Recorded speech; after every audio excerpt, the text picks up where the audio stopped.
Hey, what's up everyone? How y'all doing? Today we're learning Daf Chaf Beis of Masechta Shabbis. Let's see, what do I want to say? So just as a little overview of what we are going to study today. So we're going to start off with some more detailed descriptions of where to place your menorah, your Hannukah menorah. We are then going to discuss what activities are you permitted to do, what's considered an activity that is appropriate or inappropriate to do in front of your Hannukah candles. We're going to, for the first time, we're going to have a new Shabbos concept come up. That concept is called Davar She'eino Miskavin, something that was done without intention. That will make a showing today. Another question that will come up is, can you light from one Hannukah candle to the next, right? Do you have to use, let's say, I guess something like we use a Shamish, which is you light that first and then light all of them. Or can you just take fire directly from one candle and use that to light the one next to it?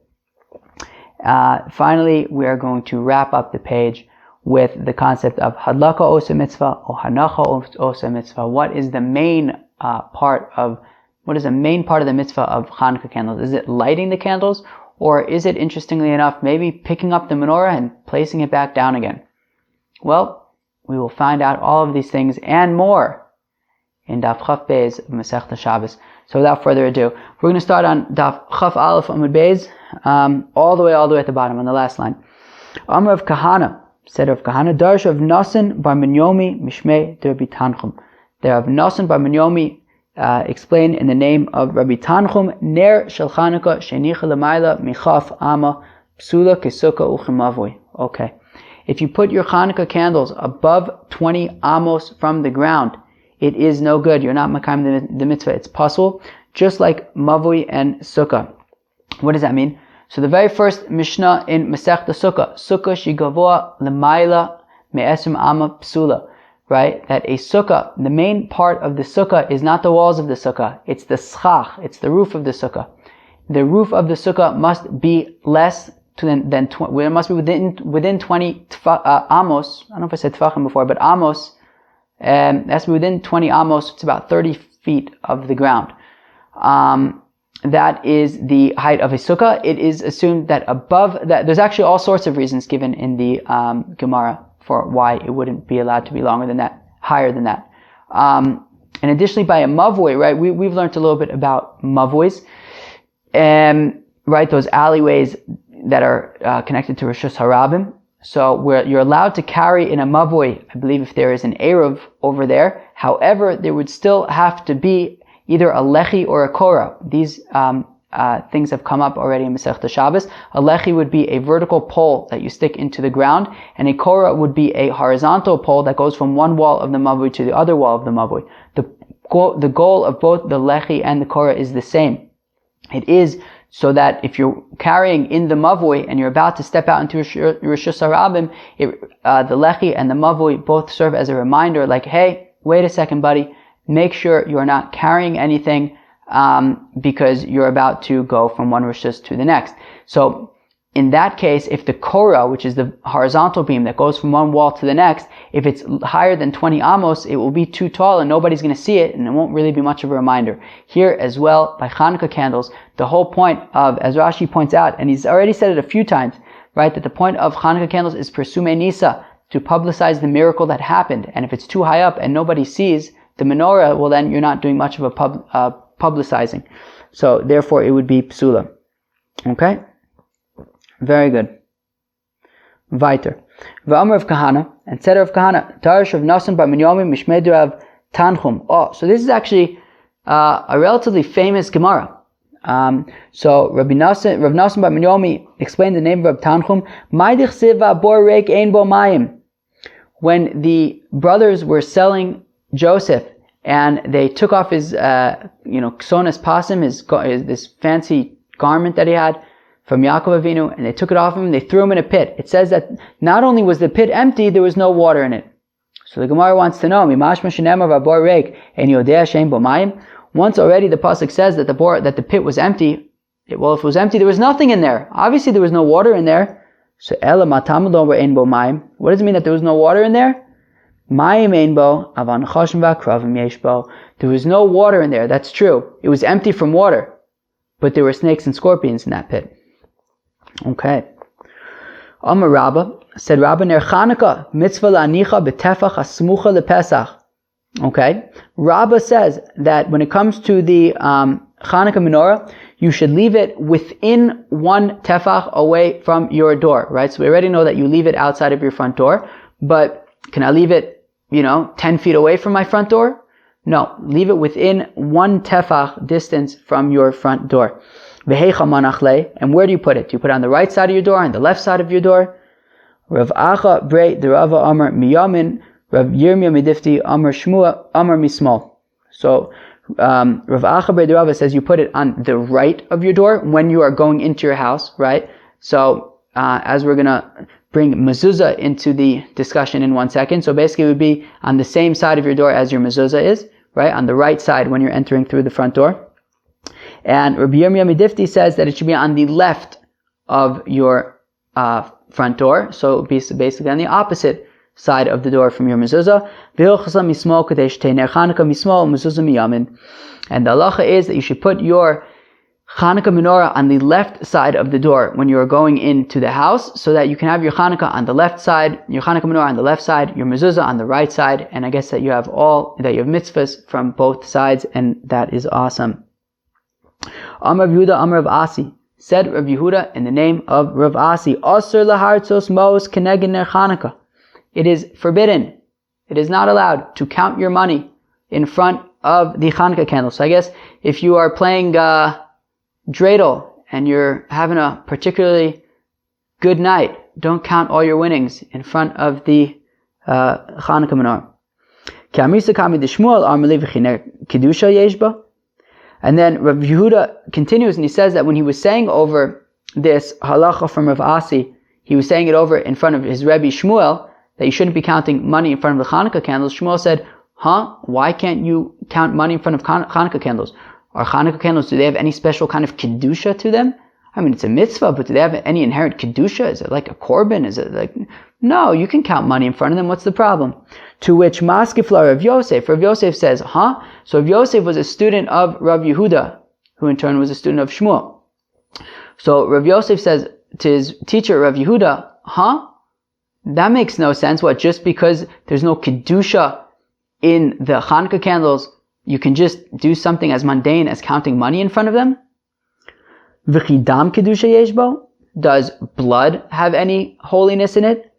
D'Tanya, and we learn in a brisa, v'shafach v'chisa, the pasuk says by kisoy adam. What's kisoy adam? Kisoy adam is that when you slaughter a wild animal, such as like a deer, okay, or a bird, such as like a chicken. So you have to do what's called kisoy adam. You have to cover the blood. So after you slaughter the animal, you then have to take dirt and you have to cover the blood. Okay? That does not apply to domesticated animals like, sheep and goats and cows and stuff.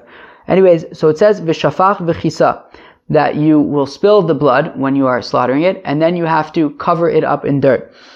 V'mesha shafach yichase, with that which he spilled the blood with, i.e. his hand, which he used to slaughter the animal, yichase, should use his hand to cover the blood, shelo yichasenu beregel, that don't just take your foot and kick some dirt over it. That wouldn't be very mechubad, right? Shelo yihu mitzvos bizuyos alav, that it shouldn't seem that mitzvos are like bizuyot, they're like, almost disgusting, disgraceful. He's just taking his foot and kicking some dirt over some blood. That's not a way to approach a mitzvah. Rather, you should use your hand and cover the blood with your hand.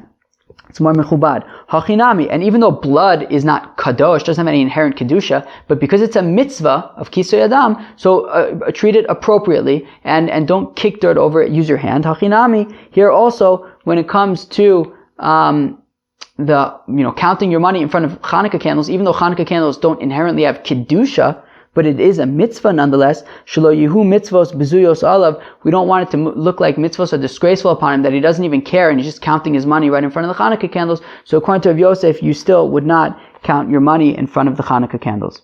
Okay? Ba'am name Rabbi Yehoshua ben Levi. So now they ask a kasha from Rabbi Yehoshua ben Levi. Okay? Ma'u listapek minoye sukkah kol shiva. They asked Rabbi Yehoshua ben Levi, can you use sukkah decorations on sukkahs? Can I use the sukkah decorations on sukkahs? Amar lehu. So Rabbi Yehoshua ben Levi said to them, Hare amru asur lahartos mos. Hare amru asur lahartos mos keneged ner Hannukah. So he responded to them. He says, well, look, you're not allowed to count money in front of your Hannukah candles. Shelo yu mitzvos bezuyos alav, right? So that it shouldn't look like mitzvos are disgraceful for him. So also the same. So Rabbi Yehoshua ben Levi sort of just assumes that the same would apply for sukkah decorations. That you shouldn't use them. You should leave them alone and leave them as sukkah decorations. Don't use them on sukkahs. So it shouldn't look like you're just these mitzvos are bezuyos alav, that you're just kind of like being nonchalant with these sukkah decorations which are part of your sukkah. Rav Yosef, and Rav Yosef says, what? Mari da Avram, God of Abraham, right? Almost like, lahavdil, some people say, Jesus Christ, kazeh, like God of Abraham, what the heck? Tali Tanya bidilo Tanya, right? So he's trying to figure out what the halacha is by sukkah, and he's answering sukkah, which actually has a brisa which teaches us this, and he's learning it out instead from the fact that like an Amora said something about Hannukah candles, that you shouldn't count your money in front of Hannukah candles because it's not respectful to the mitzvah. I mean, right? Sukkah Tanya, Hannukah lo Tanya, right? Sukkah has a brisa for it, and Hannukah doesn't have a brisa. It's just Amoraim, right? It's Rabbi Yehuda says in the name of Rav Asi that you shouldn't count in front of the Hannukah candles. The Tanya, as we learned in a brisa, Sikcha kihilchasa, if a person puts schach on his sukkah properly, ve'itra b'kramim v'stinimam tzuyarin, and he makes it beautiful with all sorts of tapestries, v'talaba egozim afarsekin, and he hangs from the schach nuts and peaches, shkedim v'rimonim, walnuts and shkedim are almonds, right? Yeah, almonds and pomegranates, ufarchili anavim, grape clusters, bataros shel shibolim, and wreaths of wheat, yenos, shmanim, viseltos, and he has like glass, like pitchers filled with wine and oil and flour. Sounds very cool, right? They didn't just use like plastic like Party City, happy, tabernacles, decorations. They would use like cool like fruits and nuts and wines. They would dangle that from the ceiling. Anyways, also the stapik man ad Mutzah Yom Tov Achron Shel Chag. You're not allowed to use them until after Sukkot is over. V'im hisna len akol lefi tano. And if he made a t'nai, that as Rashi explains, when Sukkot comes in, he says, look, I don't want these to be considered like Sukkah decorations. I still want them to be considered like my own personal property. Well then, whatever. So then he can use them. So do we see, friends? So we see that there's actually a brisa when it comes to Sukkah to say that you can't use the Sukkah decorations on Sukkah. So why in the world would Rabbi Yehoshua ben Levi learn out that you can't use the Sukkah decorations on Sukkahs from the fact that on Hannukah we don't count money in front of the candles, right? When there's a brisa that teaches us that. So Ela Amar Rav Yosef Avun Dechulu Dam. So rather, says Rav Yosef, actually the sort of parent of all of these, the main source of how we don't, mistreat mitzvos comes from this brisa by Kisui Hadam, which is that when it comes to this blood, even though it's just blood, it's not a mitzvah, it's not kadosh in and of itself, yet we still, because it's a mitzvah, we want to treat it with respect, and we cover the blood with our hands rather than kicking dirt over it. So therefore, also by Hannukah, we treat the menorah with respect, and we don't count money in front of it, and also by Sukkah, that's why we have this brisa that teaches us that you will also treat the decorations with respect, because they are a mitzvah. Itmar, it was stated, Rav Amar ein madlikin miner liner ushmuel Amar madlikin. Rav says that you may not light your Hannukah candles directly one from the other, right? And we'll learn more. We'll learn more about exactly what this means very, very shortly. Ushmuel Amar madlikin. Shmuel says no problem. You can light from one candle to the next. Rav Amar ein matirin tzitzis mi beged leveged ushmuel Amar matirin. Rav says that you may not remove the tzitzis strings from one garment and reuse them, recycle them onto another garment. Shmuel Amar Matirin. Shmuel says no problem. You can take off the strings and use them on a new one. Rav Amar ein halacha k'Reb Shimon b'greira. Ushmuel Amar halacha k'Reb Shimon b'greira. Rav says that the halacha is not like Reb Shimon when it comes to greira, and we'll learn in a minute what that means. And we'll learn in a minute what greira is. And Shmuel says that the halacha is like Reb Shimon when it comes to greira. Amar Abaye kol mile demar avid kirav levad mehane tlas david kishmol. And says Abaye, anything, right, all things of Mar. Who's Mar? Mar was Abaye's teacher, Rabbah. Abaye had two teachers, Rabbah and Rav Yosef. So we're saying that his teacher, Rabbah, he would always do everything like Rav. Right? And Rashi points out that the halacha is like Rav when it comes to Isure, when it comes to Isser and Heter, such as, these would be generally be considered examples of Isser v'Heter. Can I light from one candle to the next? Mutar or Asr. Can I use these tzitzis strings? Mutar or Asr, right? So in general, we pass like Rav when it comes to Isure. And Rashi doesn't say the other part of that, but if I'm not mistaken, and we pass like Shmuel when it comes to Mamone, when it comes to financial kind of things. But anyway, so Abaye was saying that his teacher Rabbah would always paskin like Rav, except for these three examples. That in these three he did like Shmuel. Madlikin miner liner, in that you can light from one candle to the next, like Shmuel. Umatirin mi beged leveged, and you can undo the strings from one garment and transfer them to another garment, like Shmuel. Ve'alacha k'Reb Shimon b'greira, and that the halacha is like Reb Shimon when it comes to dragging. Now, what is this dragging thing? The Tanyas, we learn in the Brisa, Reb Shimon Omer, says Reb Shimon, Gorer Adam mita kisei v'safsol uvovad shelo yiskaven lasos charetz. Says Reb Shimon that you are permitted to drag a bed, a chair, or a bench. You can just drag it across the ground, no problem. As long as your intention is not to make a furrow in the ground, then it's permitted. Even if after the fact you look and you see, oh wow, there's a furrow in the ground, that would be okay, because it's what's called a davar she'einu miskavin, something that you did not intend to happen. And Rabbi Shimon says that a davar she'einu miskavin is mutar. It's 100% permitted. And I believe that that's how we paskin. Now, I think that as the Gemara, as Masechta Shabbos continues, we will get deeper into all of these different distinctions. But davar she'einu miskavin is generally, if I understand correctly, something that will not 100% happen. So such as dragging this bench, maybe it will make a furrow, maybe it won't. I really don't know. I can't know until after the fact. So therefore, as long as you don't intend to make a furrow in the ground, you just want to take it somewhere or whatever, so that's okay. And if after the fact you see that there's a furrow, okay, it's okay. You didn't intend for it to do it. As opposed to something that's called a psik reisha v'lo yamos. Psik reisha v'lo yamos means that, I want to remove the head of a chicken. I just want the head of the chicken. I don't want it to die. I just want the head. But obviously you can't remove the head of a chicken without killing the chicken in the process. So that's an example where sure, your kavana wasn't to do a malacha, but there's no way of getting around the fact that you will be doing a malacha, and that has its own halachas. But over here, there's a davar she'einu miskavin, something that won't 100% happen.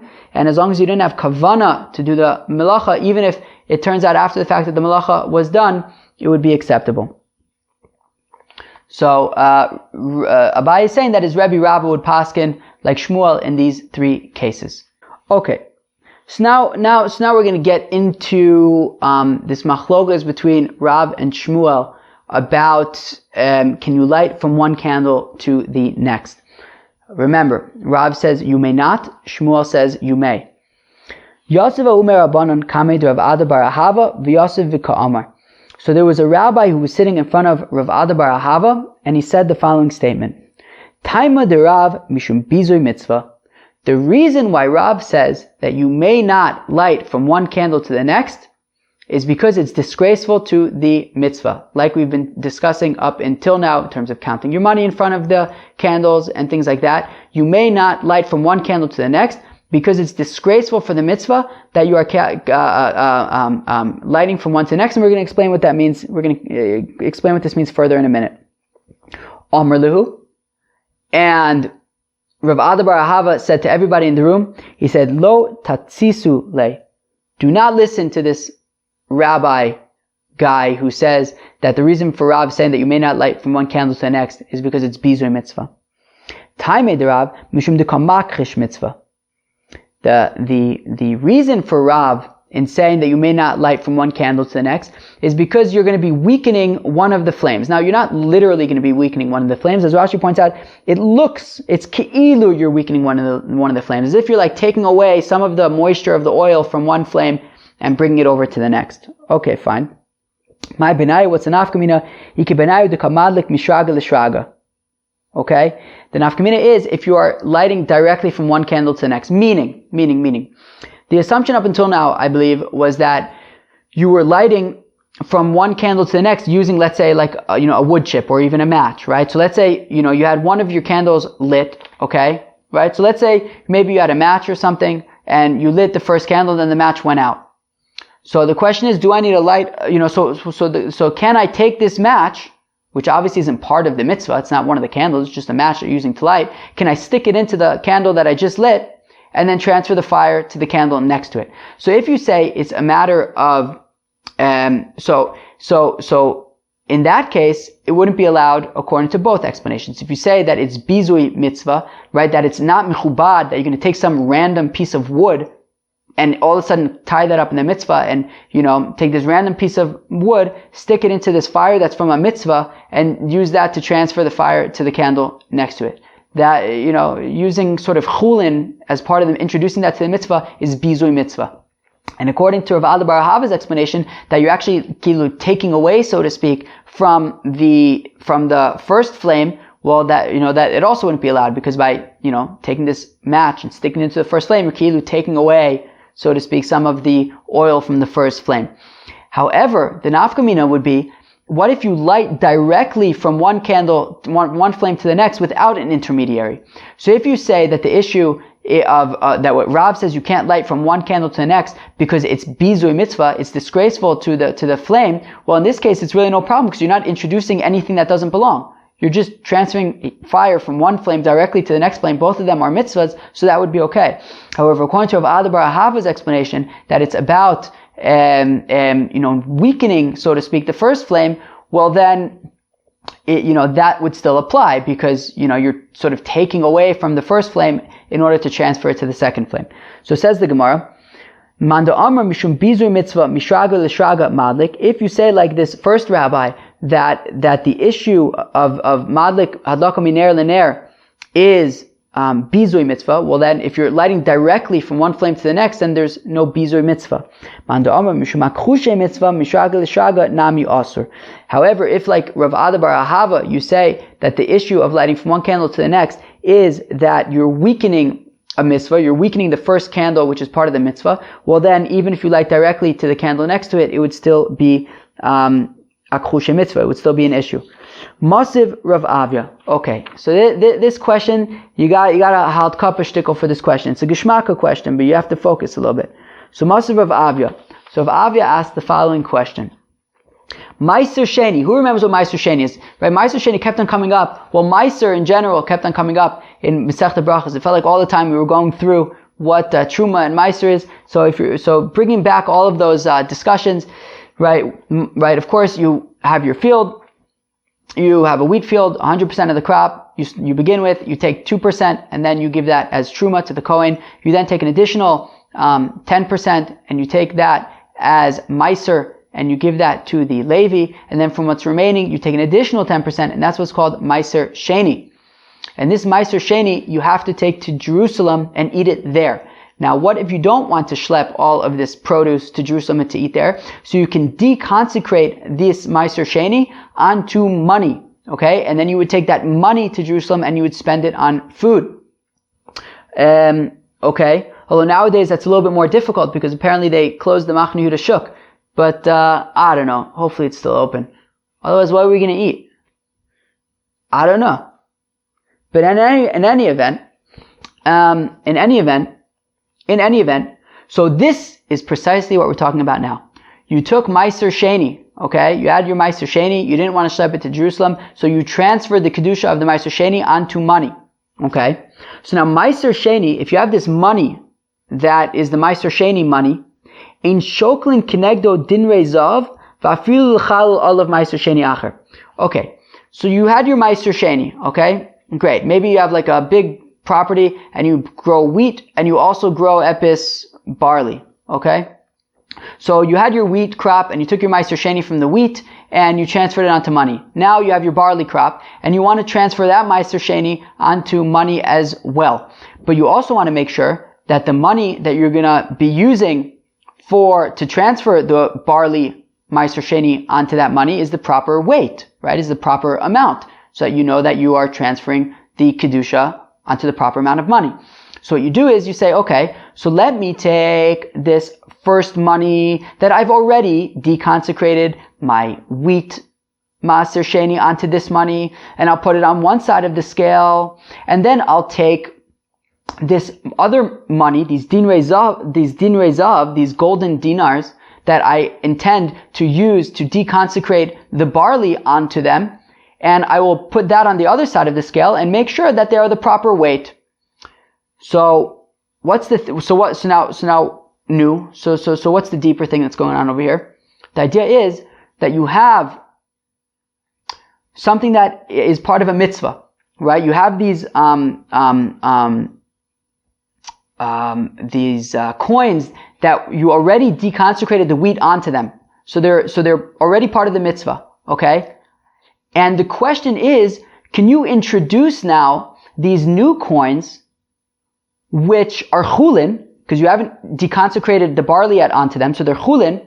However, they're in the context of the mitzvah of Meiser Sheni, in that you're planning to use them to deconsecrate the barley onto them. Can you introduce this chulin and sort of use the money that is part of the mitzvah from the wheat in order to put them on a scale together with these chulin, with these not yet used coins, in order to tell if they're the proper weight, so that you can then go and use them to deconsecrate the barley onto them? And we want to, and the answer is no.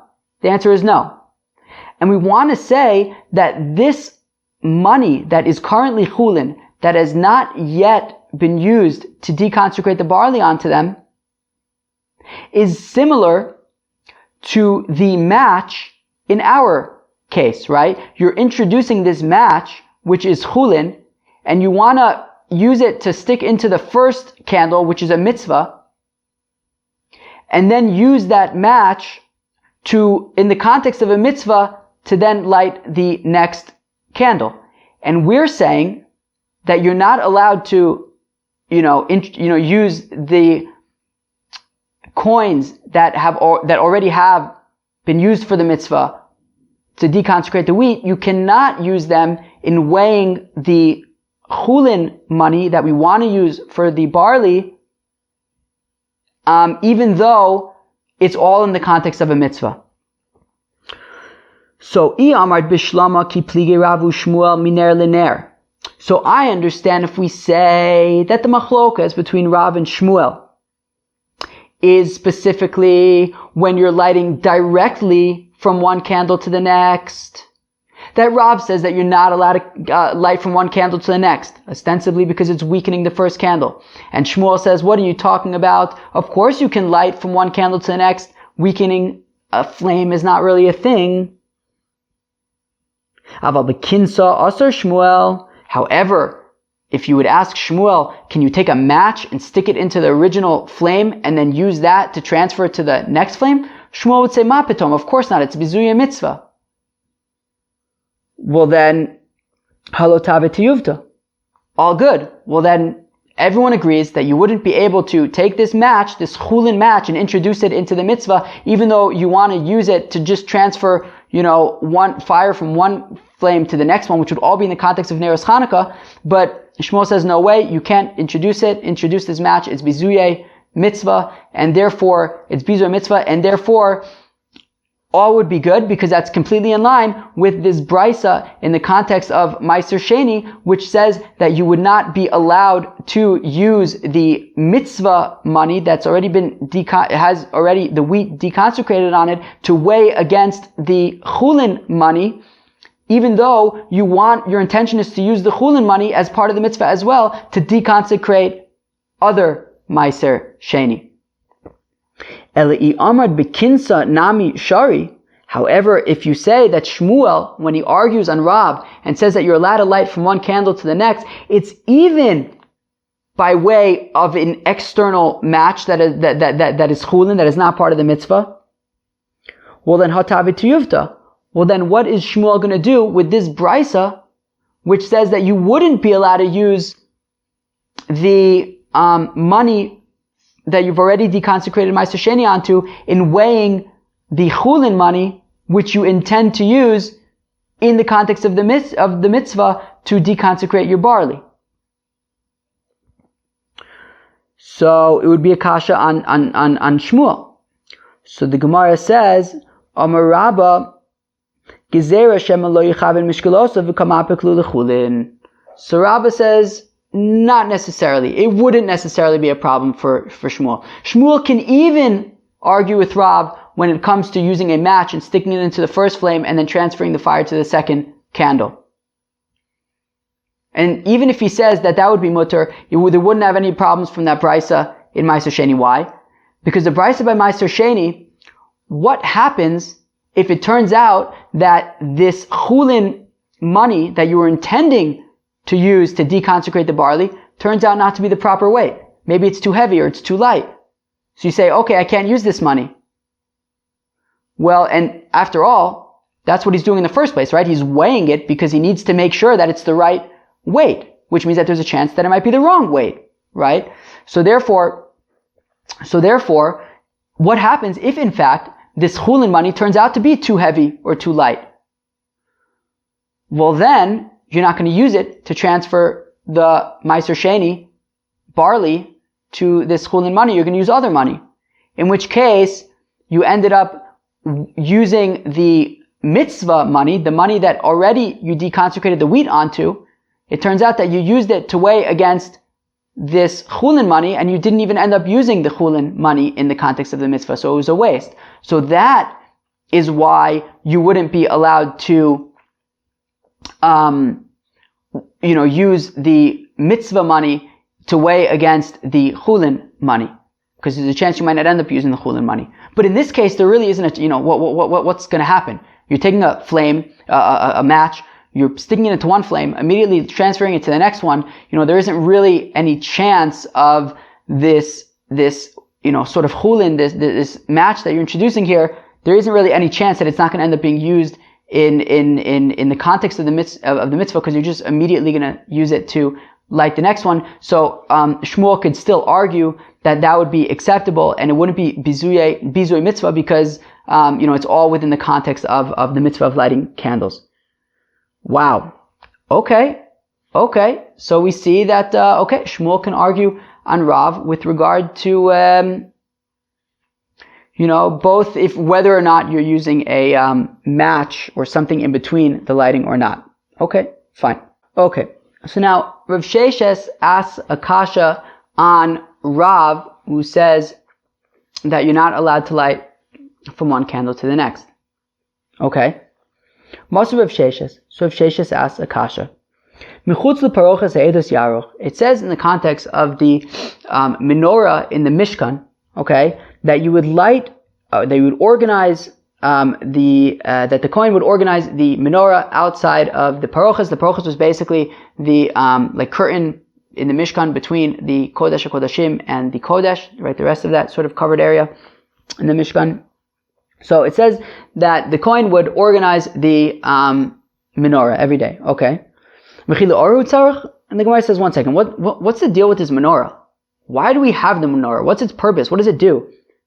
do we need it for light? Is that why we have the menorah? Because it gives light and it's too dark in the Mishkan?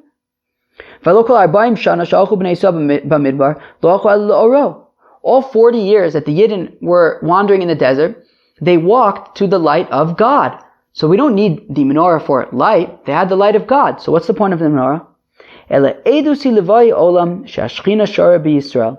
Rather, it's testimony to all the people of the world that the divine presence rests among Israel. Alright?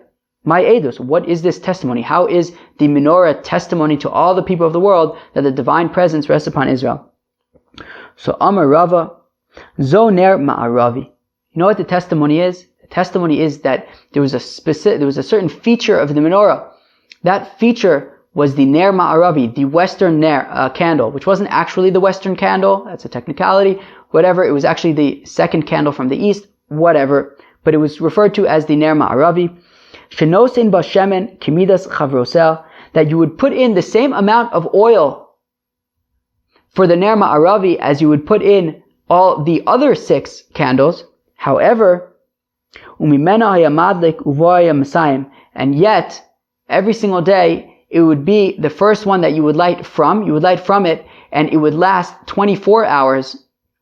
That you would, when it comes to cleaning out the ash and all sorts of things from the menorah every single morning, the Ner Ma'aravi was always still lit, and he would have to get to that one later when he would go to light the candles later. So we would see that even though he would put in just as much oil into the Ner Ma'aravi as he would put into all the others would only last till the morning, yet the Ner Ma'aravi would stay lit all day as well. Okay, so that was the edus, right? That there was this one miracle candle that would always remain lit. Okay. And when it came to the Ner Ma'aravi, we said that you would light from it. And since the candles of the menorah, they were basically these cups in the menorah that they would fill with oil and wicks, and they were connected to the menorah. You couldn't just pull it out. So how is he supposed to light from one candle to the next, unless he's taking some kind of intermediary? And clearly that was allowed. So it's a kasha on Rav. How could Rav say that you're not allowed to light from one candle to the next? So now, kasha bein laman da'amar mishum bezuye mitzvah, uvein laman da'amar mishum akhushe mitzvah. So this is a question whether you say like that first teacher in front of Rav Ada bar Ahava who said that the issue is bizuye mitzvah, that it's disgraceful to take a sort of third party thing, right? To take something that's not part of the mitzvah and use it to light between the candles, right? So how can you use that, this intermediary to light between the candles of the menorah? And according to Rav Ada bar Ahava, who says that Rav's issue was that you're going to weaken sort of the original flame, well, also if you take an external thing and stick it into the Ner Ma'aravi, you're going to weaken it somehow. Tirgmar Papa b'psilos arukos. So Papa said, okay, well you could say that it's talking about long wicks, that each wick kind of extended from one candle to the next, so therefore you didn't need an intermediary. However, but still, according to Rav Ada bar Ahava, who says that the issue was that you're weakening the first flame, well, even if you use a long wick that goes from one candle to the next, and therefore you don't need any kind of like match or any kind of intermediary, but nonetheless you're still weakening the first flame, kasha. So at least according to Rav Ada bar Ahava, there's really no way of getting out of the question, which is that how could Rav say that it's forbidden to light from one candle to the next if apparently there was really no choice other than to light from one candle to the next when it came to the menorah in the Beis HaMikdash? And we say kasha. So at least according to Rav Ada bar Ahava, it's going to be a question. According to that first Tana, that first teacher, he could say at least, that, it was long wicks and there was no intermediary and therefore it was bizuya mitzvah was avoided and therefore it would be acceptable according to Rav. Ma'avi Allah, no. So the Gemara wants to know, how do we paskin? Lamaisa. Can I light from one candle to the next? Once I light my first candle, if the flame that I'm using to light goes out, can I just stick it back into the first candle, relight my match or whatever it is, and then go on to continue to light the next one? Rav Huna Breda of Yeshua. So it says Rav Huna Breda of Yeshua. Rav Huna Breda of Yeshua was Rav Papa's sidekick, right? We saw in Masechta Brachos that they both had the same dream. And in the dream, I think like Rav Papa was running around in like a field of reeds and Rav Huna was, something else. And basically Rav Papa became the Rosh Hashiva and Rav Huna became his deputy. Rav Huna Breda of Yeshua became his deputy. Okay? And then they both saw Rav Chanina ber Avika, who then made the bracha of Chacham Razim, and they just looked at him and killed him. That's Rav Huna ber Rav Yeshua. Chazina, hadlaka osa mitzvah madlikin miner l'ner, v'hancha osa mitzvah e madlikin l'ner l'ner. So Rav Huna ber Rav Yeshua says, look, it depends l'maisa. Depends. What's the main mitzvah of lighting Hannukah candles? Is it hadlaka osa mitzvah? Is it that lighting the candles is the most important thing? In which case, you wouldn't be able to light. No, in which case, then you would be allowed to light from one. Then you would be allowed to light from one candle to the next, because it's all in the context of the mitzvah, right? Because the main mitzvah is lighting. However, if you say hanacha osa mitzvah, that the main thing when it comes to Hannukah candles is actually putting down the Hannukah candle, apparently I guess you would, you'd have to take the menorah, pick it up, put it down, and then light. Well, if that's the case, then the main thing isn't lighting the candles, in which case, introducing this sort of match into the mix wouldn't necessarily be, you can't necessarily argue as well that it's all in the context of the mitzvah. The lighting itself isn't really the main mitzvah, so then you should really keep everything that you're doing as part of the lighting, really focus on the mitzvah itself and not introduce any other external factors like a match. Okay? The ibayalu, because they asked, hadlaka osa mitzvah or hanacha osa mitzvah? Is the main part of lighting Hannukah candles the actual lighting it, or is it putting it down? Tashma, come in here. Dama Rava, said Rava, Haya tafus ner Hannukah ve'omed lo asa v'lo klum. If you had a person who was holding his Hannukah candles, he was just standing there holding it, right? Let's say he held, we said mitzvah Hannukah ner yishuveso. The mitzvah of Hannukah is just you need to light one candle. So this guy lit a candle, but instead of putting it down, he's just holding it. So he says lo asa v'lo klum. He didn't do anything. Shmamina hanacha osa mitzvah. So we want to learn from there that the main part of the mitzvah must be putting it down. Because we say that if he's just standing and holding it, he didn't do anything. He has to put it down. So we see it. Putting it down must be the main part of the mitzvah. So the Gemara says, no. Don't teach me from this nudnik who's just holding his candle and not putting it down that hanacha osa mitzvah. The reason why he has to put it down over there is just because if he's just standing around holding a candle, you might think he needs light. It's unclear that is the Hannukah candles. In order to prove to me that hanacha osa mitzvah, it would have to be clear that, that we're acting within the context of Hannukah candles and still we're saying hanacha osa mitzvah. Over here, this guy holding it, being a nudnik, doesn't prove to me hanacha osa mitzvah. Of course he's going to have to put it down to make it clear that we're talking about Hannukah candles here. Tashma, to Amarava, hidlika bifnim v'otzia lo asa klum. So Rava says that if you lit your Hannukah candles inside, and then you took it out of your house to the Rosh Hashanah, right? So you lit it in a place where you weren't allowed to light it, and then you take it outside of your house and put it outside your front door where it's supposed to be, lo asa klum, he didn't do anything. Doesn't work. He's going to have to relight.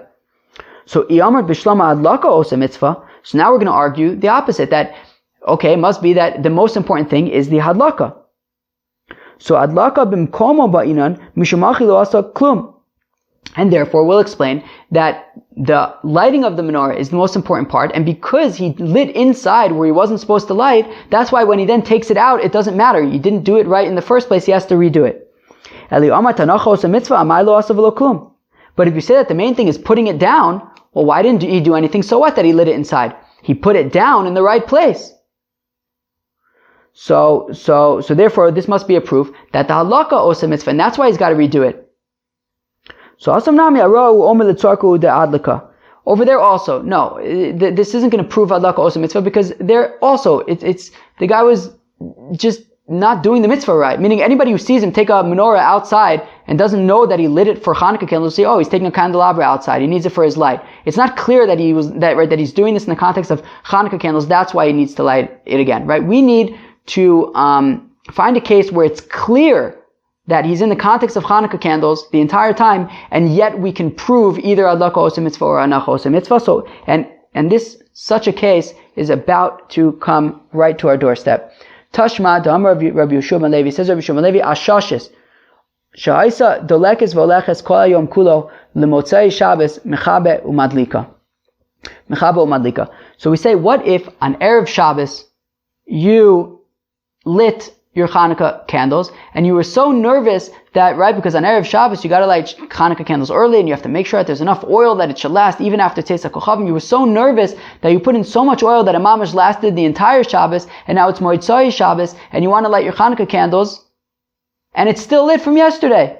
So what do you do? Do you have to put it out? Can you leave it? Do you have to pick it up? Do you have to put it down? What do you do? Clearly we're talking about Hanukkah candles because it's the same Hanukkah candles from yesterday. The question is, what do you do in this case?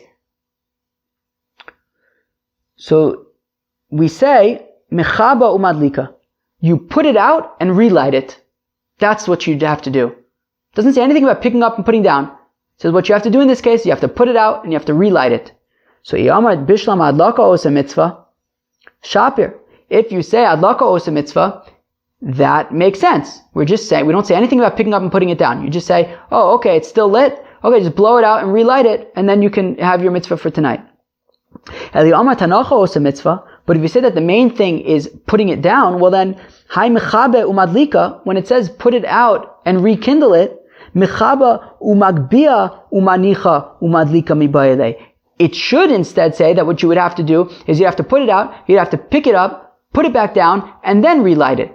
If in fact, Hancha Osa mitzvah, that putting it down is the main part of the mitzvah. And additionally, and from the fact that the text of the bracha that we make when we light Hanukkah candles is lihadlik ner shel Hanukkah, to kindle the Hanukkah lights, not to pick up and put down the Hanukkah lights. So Shema Minah Adlaka Osa Mitzvah Shema Minah. From those two reasons, the fact that it says that when the candle was lit all Shabbos, you just put it out and relight it, right? And without picking up and putting it down, and that the text of the bracha that we make is all about lighting and not about picking up and putting it down, it's clear that the main mitzvah is lighting the candles and not putting down the candles. And since the main mitzvah is lighting the candles, you would be allowed to light from one candle to the next, because it's all in the context of the mitzvah, like Shmuel says. Okay? Very, very good. So let us recap what we learned today.